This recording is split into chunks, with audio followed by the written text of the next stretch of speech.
Mi nombre es María Elisa Solana y voy a exponer sobre la clase teórica de malaria, haciendo énfasis en su epidemiología, profilaxis, patogenias y diagnóstico. Los objetivos de la clase son interpretar las causas de la amplia distribución que tiene la malaria en el mundo,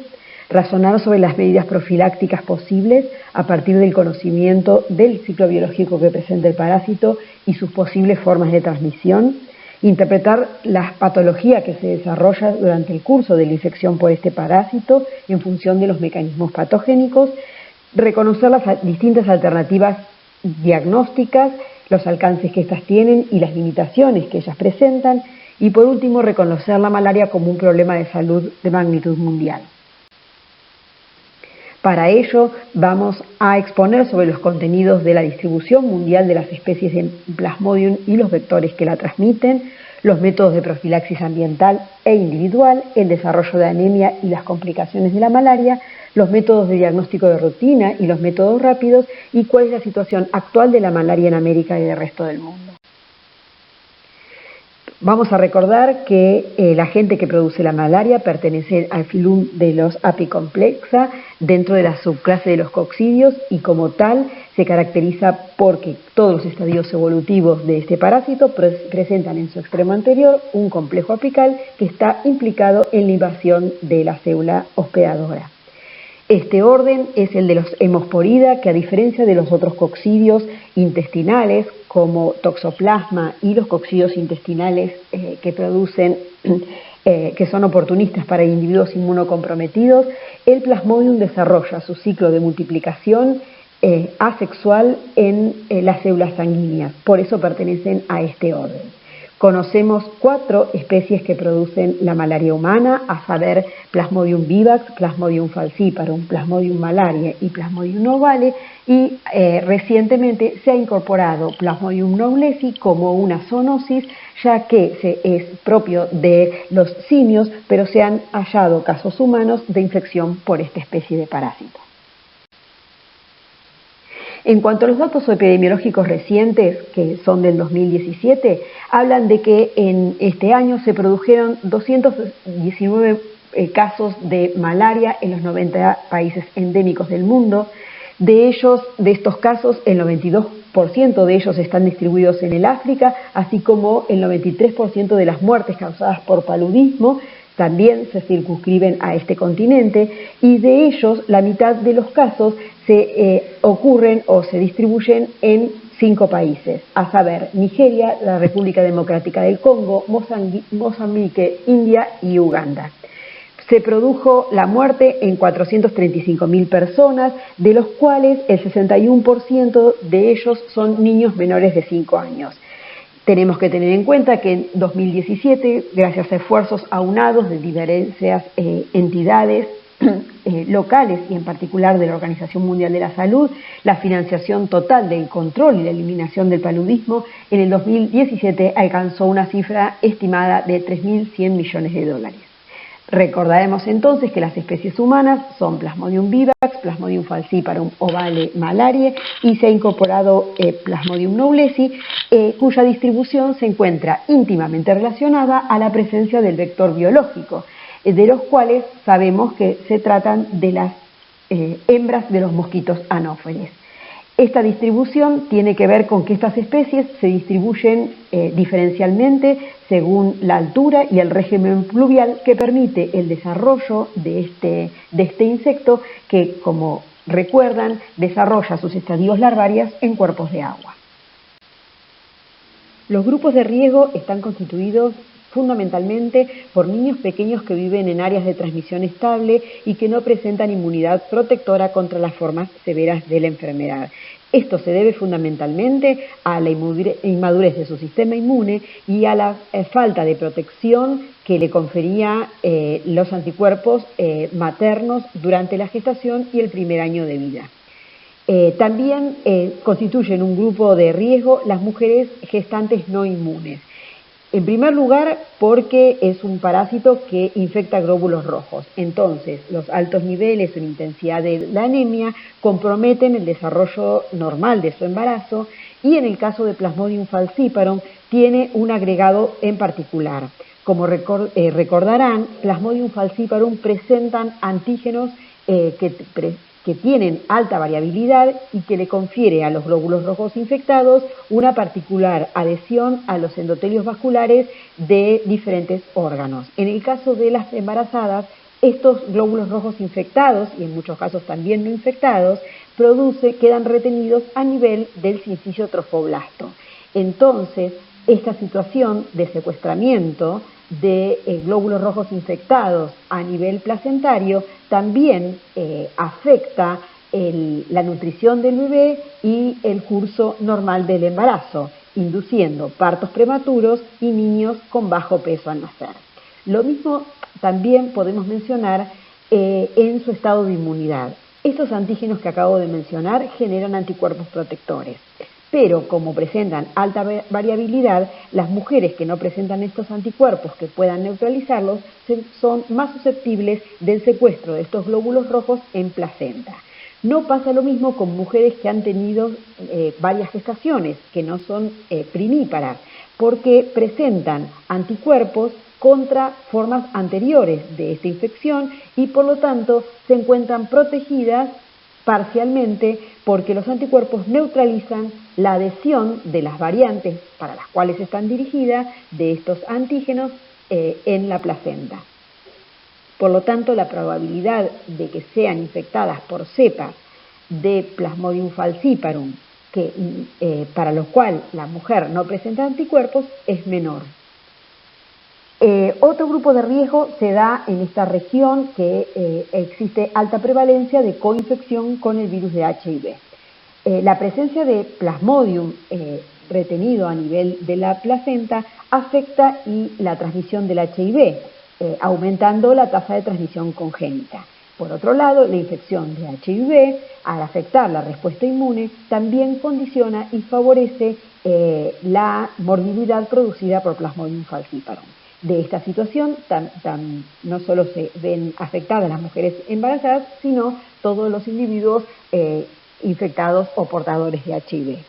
Otro grupo de riesgo está constituido por los viajeros que pertenecen a áreas no endémicas y que se dirigen a zonas donde hay alta transmisión de este parásito. Esto también se debe a que no poseen ningún tipo de inmunidad y la infección genera formas graves con importante tasa de mortalidad. Recordemos que las formas graves y la morbilidad de esta infección está asociada con las altas parasitemias, es decir, los altos niveles de parásitos en la sangre. Lo mismo ocurre una situación semejante con los inmigrantes que son de países endémicos, pero que se han ausentado por razones laborales o personales de su país por periodos prolongados de tiempo y también los hijos de estas personas. Es una situación epidemiológica particular en los cuales estas personas regresan por motivos familiares o laborales a su lugar de origen y se encuentran, han perdido ya su estado inmunológico que le profería permanecer con bajos niveles de parásitos en áreas endémicas y se encuentran no inmunes y por lo tanto son blanco de infecciones graves de alta morbilidad. En relación con los aspectos epidemiológicos de esta infección, vamos a definir las áreas endémicas en el mundo. Como pueden notar, estas áreas endémicas que se encuentran coloreadas de celeste y verde, en particular de color celeste, se encuentran alrededor de los trópicos, de las zonas más calientes con una tendencia a la distribución hacia zonas más templadas del planeta. Esto quiere decir que podemos considerar a la malaria como una enfermedad tropical. Las áreas en blanco son lugares que no son endémicos para la malaria y en particular notamos que se encuentran coloreados de tono verde los países que han sido endémicos para la malaria durante el año 2000, pero que en la actualidad son libres de malaria, es decir, no son endémicos para esta infección. Y en esta categoría se incluye la República Argentina. Los países coloreados de tono celeste son los países en los que continúan siendo endémicos para la infección por este parásito. estos dos mapas se muestra la distribución de dos de las especies más importantes porque afectan a la mayor parte de la población infectada por este parásito. Es decir, Plasmodium vivax y Plasmodium falciparum son las dos especies de Plasmodium que producen mayor casos de malaria en el mundo. En particular, los datos de la Organización Mundial de la Salud del año 2017 dicen que en la región de las Américas la principal especie responsable de la malaria es el Plasmodium vivax, que también presenta distribución en el África Oriental, en India y en el sudeste asiático. Mientras que Plasmodium falciparum, que recuerdan que es la especie que produce los casos más graves de malaria en el mundo, se encuentra distribuidos en el sudeste asiático, en la India, en algunas regiones del cono sur de América y fundamentalmente en el continente africano, cuya localización subsahariana afecta la mayor cantidad de casos actuales en el mundo por esta infección. En este esquema se puede visualizar la estimación de la carga clínica por Plasmodium falciparum por regiones del mundo. Son datos del año 2007. Sobre un total de 451 millones de casos se pudo establecer que la mayor carga está distribuida en África, en primer lugar, en segundo lugar el sudeste asiático, visualizado de color marrón, en tercer lugar el Pacífico occidental, ocupa el tercer lugar en la carga clínica que tiene esta infección en la población, en cuarto lugar el Mediterráneo oriental, en quinto lugar la región de las Américas y en sexto lugar y en último la región de Europa. Este parásito, como mencionamos anteriormente, afecta a un grupo de riesgo fundamental que son los menores de 5 años y es en ellos donde se produce la mayor tasa de mortalidad.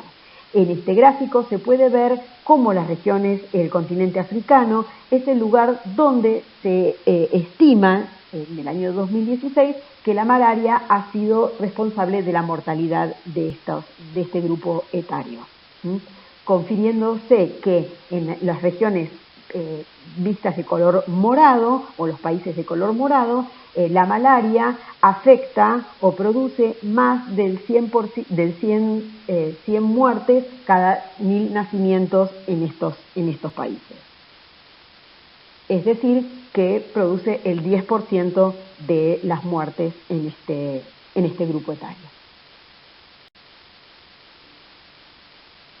Siguiendo con los aspectos epidemiológicos, vemos que la malaria se halla solapada su distribución, los casos humanos por esta infección, por los lugares del mundo en donde habita el insecto que la transmite. Recordamos que este mosquito pertenece al género Anopheles, que es un artrópodo, insecto, díptero, que tiene más de 35 especies capaces de transmitir la malaria en todo el mundo. Ven un listado de las especies según las regiones en el mundo en donde existen países endémicos para esta enfermedad. Estos mosquitos tienen diferentes distribución en el mundo. Se los encuentran desde la superficie hasta los 3.500 metros sobre el nivel del mar, fundamentalmente en las regiones tropicales y templadas, y su latitud se lo localiza desde el extremo sur en Australia hacia el extremo norte, la latitud norte en Kazajistán como miembro de la vieja Unión Soviética. La transmisión en estas regiones es variable dependiendo de la tasa de picaduras de este insecto, la tasa que tiene de supervivencia del insecto y el periodo de incubación extrínseco, que es el tiempo que requiere el parásito desde que ingresa en el mosquito hasta acceder a las glándulas salivales y volver a capacitar a este mosquito para ser infectante. Con respecto a la región de las Américas, los aspectos epidemiológicos relacionados dan cuenta de una mayor prevalencia por la especie en Plasmodium vivax, que es responsable del 75% de los casos. Esta infección tiene un curso más benigno que la infección por Plasmodium falciparum, que es el responsable de la mayor cantidad de muertes por malaria en el mundo. En nuestra región, Plasmodium falciparum es responsable del 20% de los casos. Según la Organización Mundial de la Salud, en el año 2017 se registraron, se notificaron y confirmaron un poco más de 776.000 casos de malaria y con un total de 88 muertes. En el gráfico que se ve en la pantalla, en el extremo izquierdo inferior, se grafican los casos confirmados de malaria durante el periodo 2007-2017. En este gráfico se grafica la morbimortalidad por malaria en nuestra región. Claramente se observa una disminución en la cantidad de casos producidos por este parásito que afecta, que tiene una distribución fundamentalmente la población humana infectada por Plasmodium se agrupan en los países de Venezuela, Brasil, Colombia, Perú, Haití y las Guyanas, y es alarmante detectar que en el periodo 2016-2017 ha habido un recrudecimiento o un aumento significativo de los casos confirmados a expensas de un aumento en Brasil, Guyana Francesa, Guyana, México, Nicaragua y Venezuela. En todos estos países se registró un aumento de la cantidad de casos en el 2017 respecto al año 2016. En el gráfico que se observa en el extremo derecho se grafica la disminución en la morbilidad por país. Entonces se puede detectar que en aquellos países que se visualizan de color azul oscuro se ha notificado o registrado una disminución de más del 75% de las muertes producidas por Plasmodium. Otros países que se ve en color celeste han registrado una disminución entre un 50 y un 75% de las muertes debidas a este parásito, y quienes han registrado menos del 50% en las muertes debidas a malaria se grafican, se ven en color celeste claro, y en color rojo los 4 países en donde se ha registrado un incremento en la mortalidad por malaria en estos países. Entonces, es decir, un aumento en el número de individuos muertos por malaria. Ellos son Perú, Guyana, Nicaragua y Venezuela. Fundamentalmente Venezuela y Nicaragua como los responsables del mayor porcentaje. En este gráfico se pueden ver los casos de malaria según los grupos de edad en cada país de la región de las Américas. Se visualiza de color azul oscuro aquellos niños infectados que presentan de menos de 5 años, en color azul más claro entre 5 y 14 años, en celeste individuos entre 15 y 49 años y en mayores de 50 años en color negro. Entonces se puede ver que de toda la población infectada por malaria en la región de las Américas existe una variación entre un 0 y un 20% de ellos son niños menores de 5 años. Bueno, la malaria ha permanecido durante muchos tiempos como una prioridad para la Organización Mundial de la Salud y ha sido motivo de preocupación debido a lo difícil de su erradicación y de su control. Es así que hacia fines de las décadas de los 90, la Organización Mundial de la Salud, junto con su filial americana, que es la Organización Panamericana de la Salud, y el TDR, que reúne a programas de entrenamiento y financiación de subsidios en investigación en enfermedades tropicales, diseñaron el programa Rollback Malaria, que significa Hagamos retroceder a la malaria, en la que se pretendió investigar sobre mecanismos de poder paliar los efectos de esta enfermedad. Hacia el cambio del milenio, la Organización de Naciones Unidas pretendió entonces plantear como objetivos lograr la cobertura universal para las poblaciones de riesgo, reducir en un 50% los casos detectados de malaria con respecto al 2000 y alcanzar una reducción del 25% para el 2015, también reducir las muertes con respecto al 2000 en un 50% y alcanzar una reducción de un 25% para el 2015 y eliminar la malaria en 8 a 10 países y mantener como condición de exentos a países que se encontraran en etapas de preeliminación. Llegado el momento, llegado el año 2015 y no habiendo podido alcanzar esos objetivos, en el año 2007 la Organización de Naciones Unidas se planteó 17 objetivos de desarrollo sostenible que tienen alcance mundial y de aplicación universal, que tenía como destinatarios no solo a las personas, sino que están compuestos por planes de acción para que tienen como destinatario al planeta y a la prosperidad. Es decir, que la mirada no está puesta no solo en la población, sino también en el planeta, en el ambiente y en la situación que les dejamos a las futuras generaciones. En ese contexto, entonces, la malaria está integrada en una estrategia técnica mundial que tiene como periodo de acción el año 2016 al 2030, se plantea en este objetivo o en este plan reducir la tasa de mortalidad en todo el mundo respecto al año 2015, reducir la incidencia de malaria respecto del 2015, es decir, refuerza los mismos objetivos mencionados anteriormente, que sumaba también la eliminación de la malaria en los lugares donde todavía había transmisión en el 2015 y evitar el restablecimiento en los países donde se había declarado que eran exentos de esta enfermedad. Esta estrategia se basa en 3 pilares fundamentales, que es, en primer lugar, que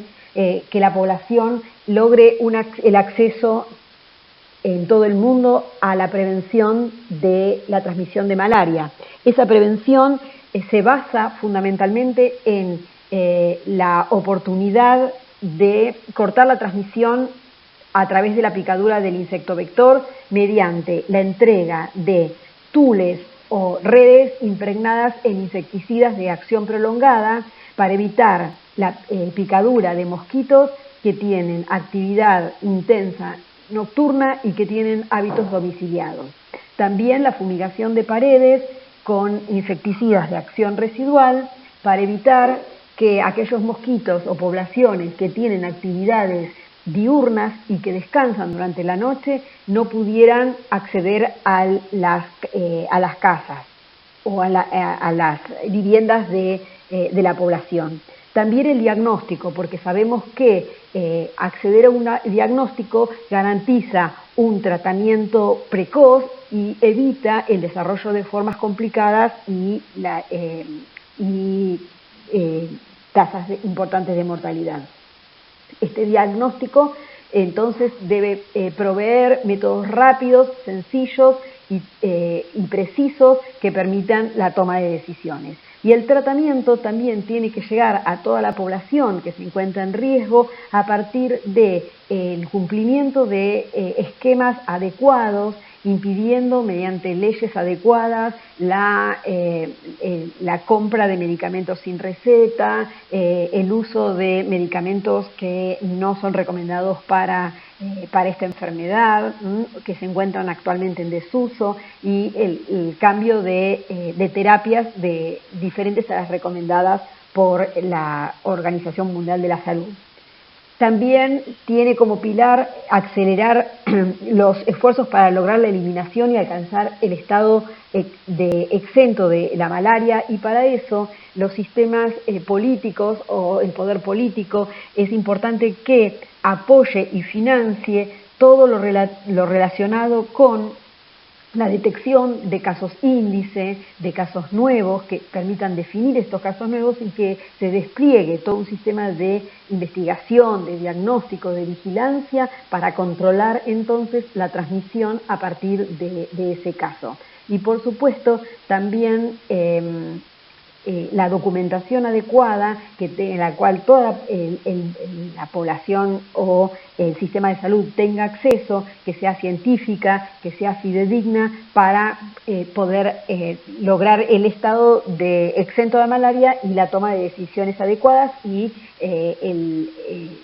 descubrimiento de errores y cambios posibles de planes. Y por último, transformar la vigilancia malárica en una intervención básica en donde, como dije, los sistemas políticos y también tanto el sistema de salud privada como pública puedan ser fuertes para reducir la carga de morbilidad y la transmisión continua de esta parasitosis en la población. En este gráfico podemos ver en el periodo anterior al plan propuesto de los 17 Objetivos de Desarrollo Sustentable, cómo se encuentra en disminución la incidencia de malaria, en los cuales se observó al final del periodo una reducción del 21% en forma global y una reducción de la mortalidad de un 29%. Por supuesto que los países en donde se ve menor reducción de la incidencia son aquellos en donde sigue siendo un problema como África para la transmisión de esta. Vamos a recordar entonces en esta diapositiva el ciclo biológico de Plasmodium, en el cual recuerdan que se inicia con la picadura del mosquito Anopheles hembra, que inocula esporozoitos, y estos parásitos tienen la capacidad de viajar por sangre y en forma muy rápida,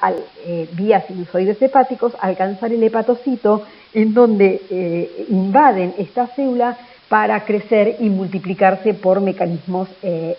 asexuales. En esta instancia, el hepatocito se lisa, los parásitos salen en forma de merozoitos para ingresar e invadir las células huéspedes, que son los glóbulos rojos. Entonces, en circulación, estos parásitos invaden los glóbulos rojos, se transforman en trofozoitos para crecer, y luego de obtenido las reservas adecuadas comienza la multiplicación asexual o merogonia y conducen a la liberación de merozoitos, culminado los ciclos de multiplicación. Estos merozoitos sanguíneos vuelven a internalizarse en eritrocitos sanos y así se perpetúa el ciclo biológico en el humano. Es importante destacar que algunos merozoitos ingresan a los eritrocitos y en vez de continuar con su ciclo de desarrollo de trofozoitos y posteriormente de esquizontes, se transforman en gametocitos y así permanecen en circulación como machos y gametocitos hembra hasta que son picados por un mosquito anófeles libre de infección, el cual en su intestino estas formas maduran, se fecundan y se forma una cigota que tiene la capacidad de movilizarse a través de la pared intestinal del mosquito, alcanzar la cavidad del cuerpo, dividirse por esporogonia, y los esporozoitos que surgen de esa esporogonia viajan hacia las glándulas salivales, con lo cual capacitan al mosquito en cuestión a ser responsable de la transmisión en un nuevo huésped en el momento que decida alimentarse. Entonces, es claro que la vía vectorial es la responsable de la mayoría de los casos de malaria, seguido en orden de importancia también por la vía transfusional, que constituye un problema en zonas o en países donde la tasa de transmisión es muy alta, donde la transmisión es estable y continua, está también una forma de transmisión de esta infección. También la vía connatal a través del contacto con la sangre de la mujer embarazada que se encuentra con altas parasitemias, y por último el uso de drogas. ¿Cómo se aborda la profilaxis de la malaria? En individuos que residen en zona endémica, la protección o el abordaje es a través de mecanismos físicos. Esto contempla el uso de ropa adecuada, no exponer partes del cuerpo a las picaduras de los insectos, y por supuesto también el uso de mosquiteros en las casas y también de tules para dormir de noche. Esto se hace mucho más eficiente, se suministra un tratamiento con insecticidas, tanto de las casas, como dijimos, como de los tules durante la noche, y el uso de repelentes para las actividades fuera de la vivienda. También existen métodos biológicos que son de más difícil implementación, que tienen como objetivo entonces usar métodos biológicos para cortar el desarrollo o impedir el desarrollo de formas larvarias del mosquito en formas adultas capaces de transmitir la infección. Y por último, también en zonas residentes es importante la profilaxis farmacológica en mujeres embarazadas, ya que, como dijimos, ellas constituyen un grupo de riesgo, por un lado por la anemia que desarrollan y porque ponen en riesgo el curso de su embarazo. Por lo tanto, también ellas deben ser tratadas con un esquema terapéutico especial para minimizar los riesgos de la infección durante su gestación. Para los individuos que no residen en zona endémica y que viajan por motivos turísticos, de placer o laborales, es importante la instauración de un plan farmacológico adecuado previo a la partida del viaje, durante y 4 semanas después de haber regresado del viaje. Es importante confirmar y continuar y completar el esquema terapéutico para evitar una infección en este tipo de pacientes que no tienen inmunidad y por lo tanto suelen dar formas muy graves. Por eso es importante tener en cuenta que la medicación o el tratamiento farmacológico antimalárico es importante a la hora de elegir como destino un país donde haya transmisión alta. Otro aspecto epidemiológico notable es la distribución de la resistencia a los antimaláricos. Esto sirve a la hora de la toma de decisiones cuando un individuo viaja a zonas donde existe resistencia a los antipalúdicos. Como ven, en las zonas marcadas con la letra A son las áreas palúdicas sensibles a la cloroquina, que es el fármaco antimalárico de elección más ampliamente distribuido. La zona B es las zonas palúdicas resistentes a la cloroquina, en donde es fundamental la realización de un esquema terapéutico diferente. Y por último, la zona C, que compromete lugares donde se ha demostrado la existencia de Plasmodium multiresistentes a los antipalúdicos, en particular de Plasmodium falciparum. Por tanto, también en ello hay que tener en cuenta este destino para la elección del plan farmacológico a esta. Como se ven en estas figuras, el uso de tules y el rociado residual aumenta la población u hogares en riesgo, ¿sí? Y entonces se puede ver que hay mayor cobertura a medida que pasan los años,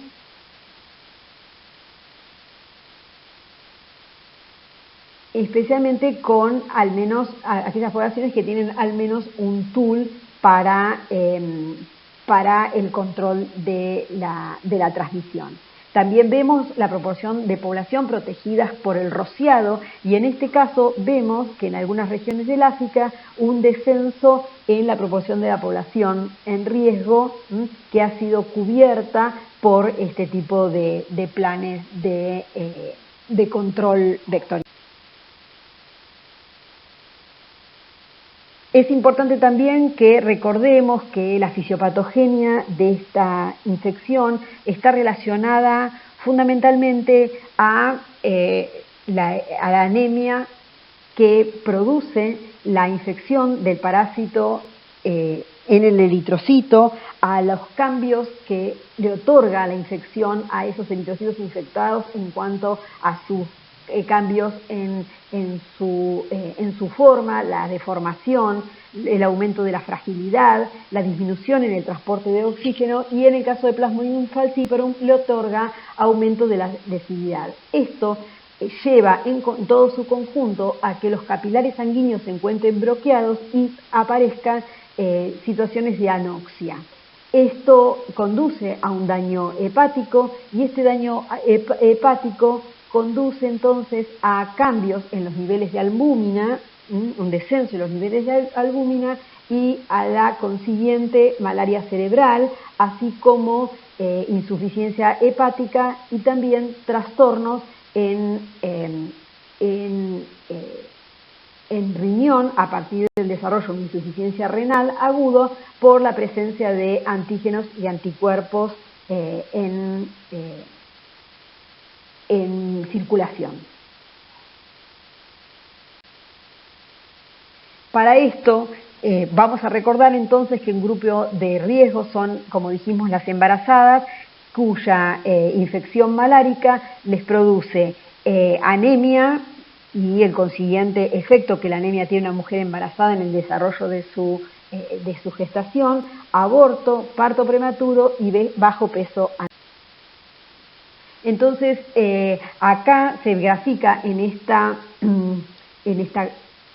tabla o en este gráfico se puede ver que hay una proporción de mujeres embarazadas que han recibido el tratamiento preventivo intermitente durante el embarazo y entonces se ha visto que hay un aumento sostenible de las 3 dosis de esta medicación a medida que ha pasado el año. Lo que demuestra, pero por supuesto que la proporción de mujeres embarazadas con cobertura, fíjense que no alcanza a un 40% en el año 2015. Entonces, las brechas en la profilaxis antimalárica para el año 2015 habla de la población no cubierta por los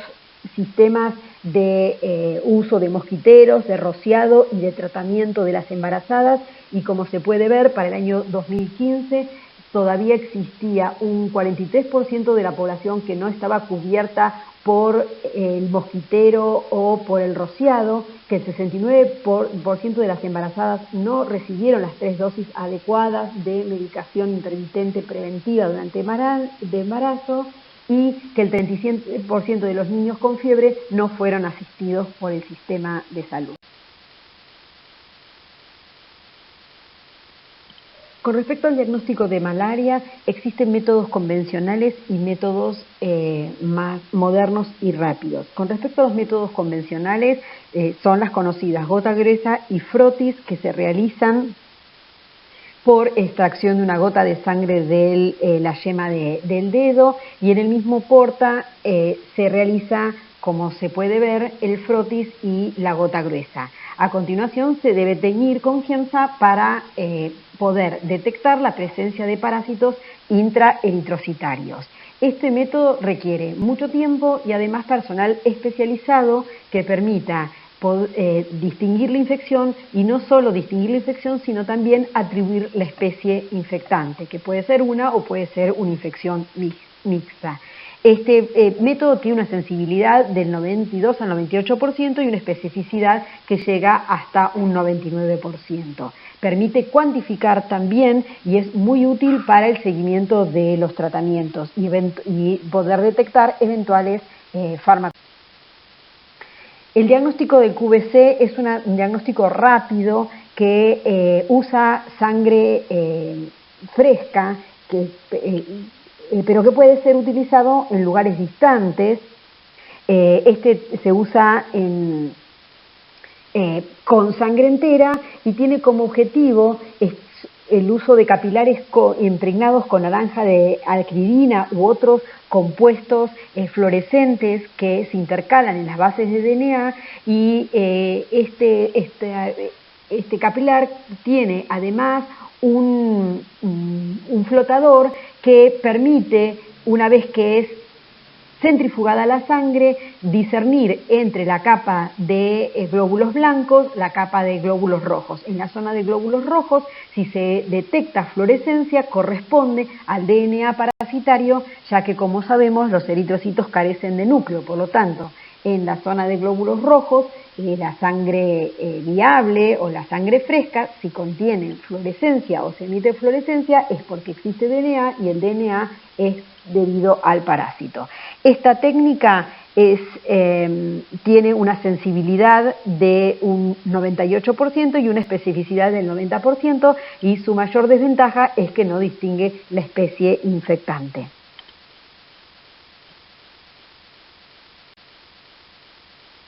A continuación vamos a hablar de las técnicas de métodos rápidos, que son técnicas de inmunocromatografía que tienen como objetivo detectar la presencia de antígenos maláricos en sangre de los pacientes. Es una técnica útil para los trópicos, ya que se mantiene estable a temperatura ambiente, y su mayor desventaja es que, por un lado, no permite la cuantificación. Si bien puede discernir en algunas de ellas la especie infectante, no permite cuantificar, y tampoco permite el seguimiento de los pacientes ante un eventual tratamiento. Arroja bastantes falsos negativos y falsos positivos entre individuos que presentan factor reumatoide en su sangre. No sirve tampoco para parasitemias bajas, menores al 0,1%, porque arroja, como dije, resultados falsos negativos. Persisten positivos aún después de 7 días después de iniciar el tratamiento, por lo tanto no sirve para evaluar posibles resistencias. Esta técnica tiene como objetivo distinguir una enzima que se llama lactato deshidrogenasa. Es una enzima que es común a todas las especies de Plasmodium, por lo tanto permite detectar infección malárica. Y después existe otra técnica que permite, otra forma, otra marca que permite la detección del antígeno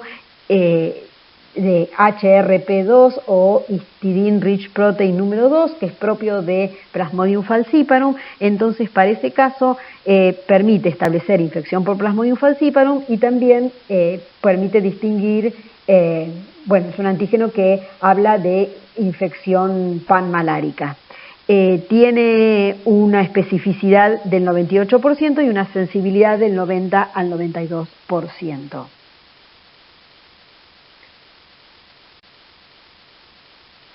Entonces, como conclusión, les presento entonces aquí una tabla en donde se habla de los diferentes métodos con sus ventajas y sus desventajas, con los límites de detección. Debemos, como ven,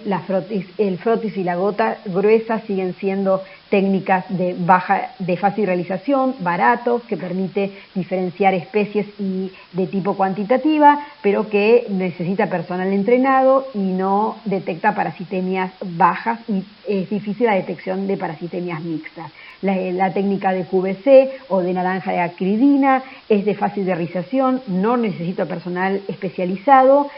pero requiere cierta infraestructura, y es útil cuando la microscopía es negativa y hay una alta sospecha clínica de la malaria. Su inconveniente o desventaja es que precisa equipamiento adecuado, no diferencia las especies, no aumenta la sensibilidad y precisa del uso de sangre fresca, lo que constituye un problema de bioseguridad. En el caso de las tiras reactivas, la detección de HRP2 tiene diferentes nombres según la empresa que lo fabrica, es de fácil realización, detecta antígeno para Plasmodium falciparum y Plasmodium vivax, dan falsos positivos, tiene baja sensibilidad con parasitemias que no son muy altas y no es cuantitativa y puede persistir positiva luego del tratamiento. La detección de la lactato deshidrogenasa es una inmunocromatografía que tiene las mismas ventajas que la técnica anterior y tiene baja sensibilidad con parasitemias bajas. Y por último, la reacción de PCR, que es una reacción multiplex o múltiple, que permite sí la detección, la cuantificación, el control del tratamiento, la presencia de infecciones mixtas o únicas, pero no está estandarizada, no hay formas comerciales y precisa personal y equipamiento adecuado. Entonces, en esta diapositiva pueden ver en diferentes regiones del mundo cuál es la comparación con el uso de los diferentes métodos. Está el diagnóstico microscópico, señalado en un azul más intenso y un color celeste, las técnicas de diagnóstico rápido, que incluye las tiras cromatográficas. Y entonces pueden ver que en diferentes ambientes público y privado es más frecuente el uso de tiras rápidas o de diagnóstico microscópico. En el gráfico de abajo dice, con el paso de los años, cuál es la cobertura en África de estas técnicas, con un aumento o, digamos, una estabilización en el África, y un aumento fundamentalmente de su empleo en el Mediterráneo oriental.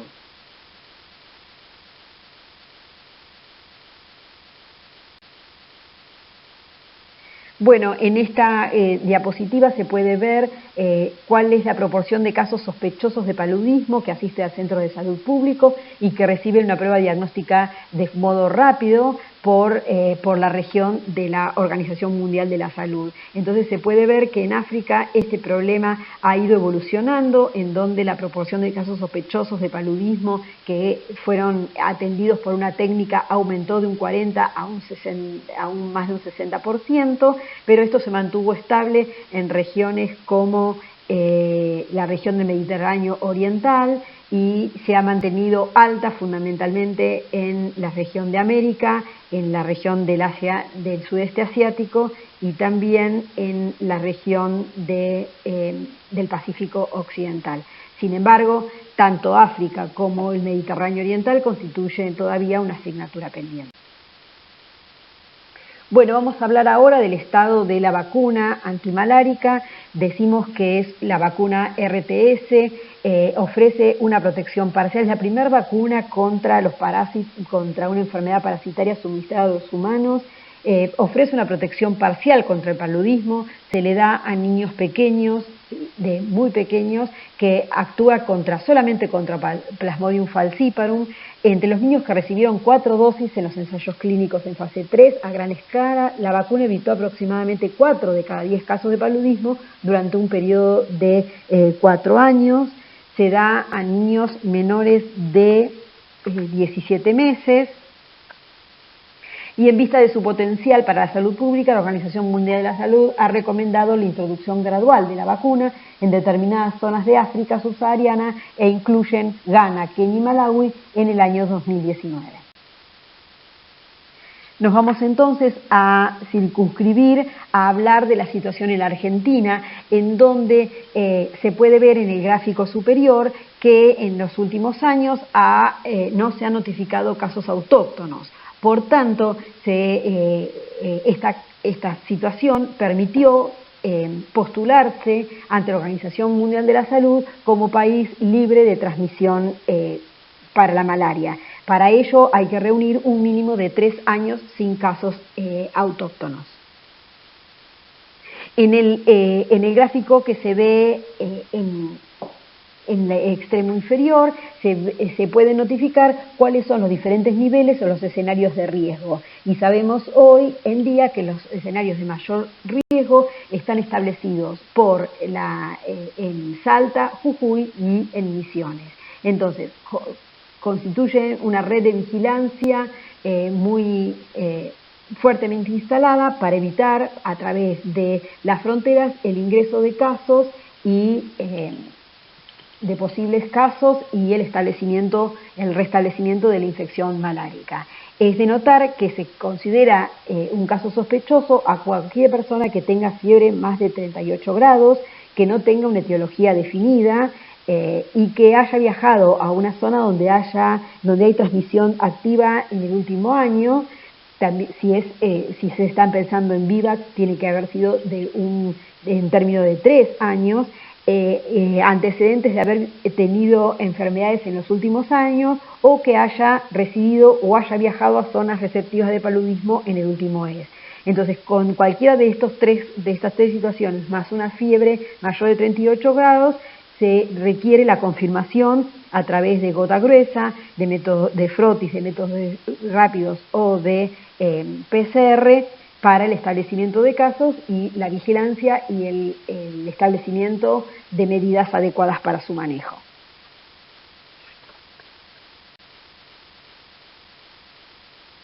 En este gráfico les muestro la distribución de vectores transmisores de paludismo en la Argentina, en donde pueden ver que mayoritariamente se trata de Anopheles pseudopunctipenis, que es mostrado con verde, es el responsable de la mayor cantidad de casos, ha sido el responsable de la mayor cantidad de casos autóctonos en la Argentina. Se lo pudo encontrar en numerosas provincias como las que se muestran en el mapa. Es sumamente antropofílico, doméstico, sus criaderos se establecen en lugares que tienen agua fresca, calma, que se encuentra a orillas de los ríos, en arroyos, en acequias con alta presencia de algas que le otorgan oxigenación. Por lo general se lo puede encontrar hasta 1900 metros sobre el nivel del mar y se lo pudo haber incluido también y visto y se lo vio a 3500 metros de altura. Otra especie responsable de brotes, el último brote que aconteció en el año 2007 en Misiones, es Anopheles darlingii. Este se lo llama también mosquito fantasma porque no se lo detecta a través del muestreo o el censado periódico y solamente aparece en épocas de epidemia y es responsable de dichos brotes. En el 2007, que fue el último brote, lo encontraron en Misiones y su zona de distribución fundamentalmente tiene que ver con Chaco, Formosa y Corrientes y Misiones. Entonces, este año la Argentina logró el certificado de país libre de paludismo, como indica la diapositiva, en donde las condiciones de vigilancia epidemiológica luego de la eliminación establece que todos los casos sospechosos de paludismo deben estar debidamente notificados al Sistema Nacional de Vigilancia, que todos los casos deben contar con el diagnóstico a través de una prueba parasitológica no clínica. Las pruebas de diagnóstico deben estar sujetas permanentemente a control de calidad interno y externo. Todos los casos y los focos deben ser completamente investigados y los informes deben ser completos y realizados en forma inmediata. Para ello también es fundamental mantener los registros de todas las pruebas y las investigaciones para guiar a la implementación de los programas, para futuras referencias y para construir la base de pruebas para la eventual certificación del estado de eliminación de paludismo.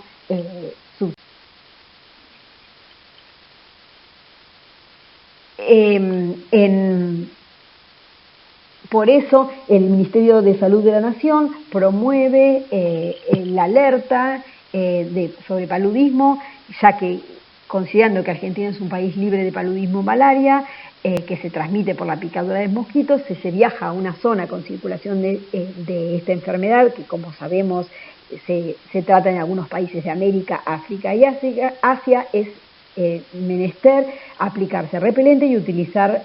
vestimenta adecuada. Y además es necesario consultar a su médico por el tratamiento preventivo.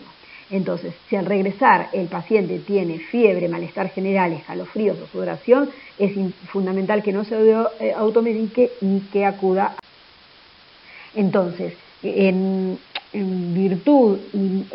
como forma de mostrar la voluntad mundial de erradicar esta enfermedad, el 25 de abril se ha decretado el Día Mundial del Paludismo en donde se promueve entonces las causas y los síntomas que produce una vez que el mosquito pica a la.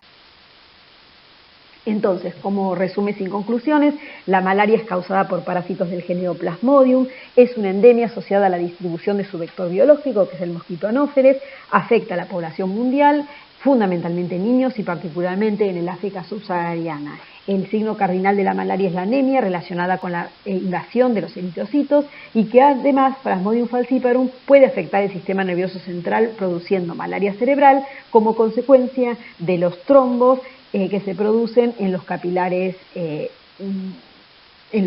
sanguíneos. La profilaxis está orientada fundamentalmente a evitar el contacto con el vector y el hospedero susceptible o su tratamiento y